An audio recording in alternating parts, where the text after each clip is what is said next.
नमस्कार बंधुरा test based रेसिपिते सबाइके स्वागत।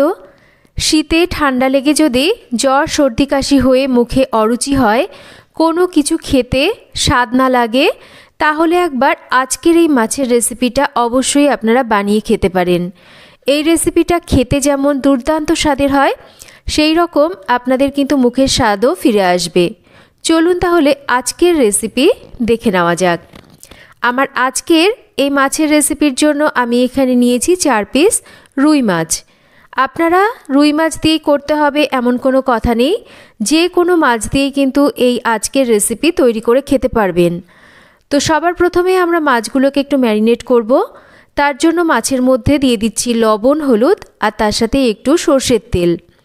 একটু লবণ হলুদের সাথে সরষের তেল মাখিয়ে নিলে মাছের স্বাদটাও বাড়ার সাথে সাথে এই মশলাগুলোও কিন্তু মাছের গায়ে খুব ভালো করে আমরা মাখিয়ে নিতে পারি।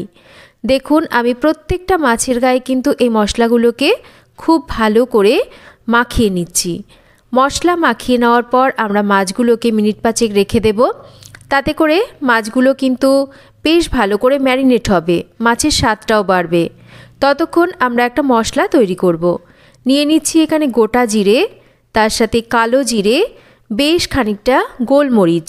গোলমরিচের পরিমাণটা কিন্তু একটু বেশি নিতে হবে। প্রথমে আমরা মশলাগুলোকে একটু শুকনোভাবে গুঁড়ো করে নেব। আর এই রান্নায় কিন্তু একটু গোটা মশলার ব্যবহার করবেন, গুঁড়ো মশলা দিলে কিন্তু রান্নার স্বাদটা অতটা ভালো আসবে না। এবার দিয়ে দিচ্ছি কয়েকটা কাঁচা লঙ্কা আর 8 থেকে 10 কোয়া মতন রসুন।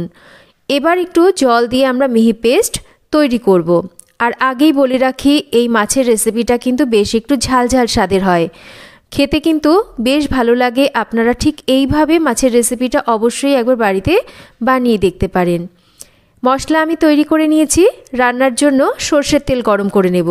আর এই রান্নাটা একটু সরষের তেলে করলে কিন্তু স্বাদটা ভালো হবে।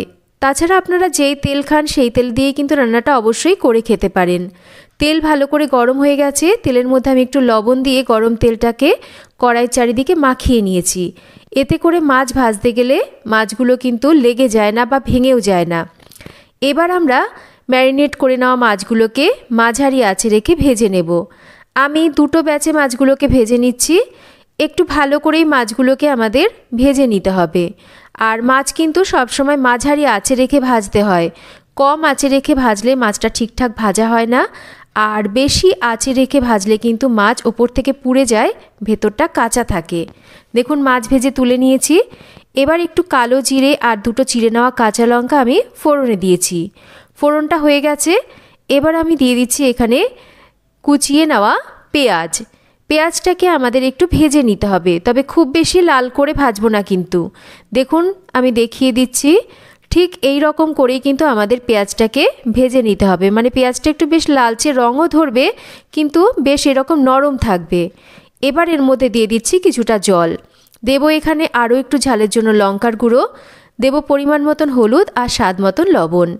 একটু ভালো করে মশলাগুলো দিয়ে পেঁয়াজটাকে আমরা কষিয়ে নেব। পেঁয়াজটা বেশ নরম হয়ে এসছে, দেখতেই পাচ্ছেন। আর এবার আমরা এর মধ্যে বানিয়ে নেওয়া মশলার পেস্টটাকে দিয়ে দেব।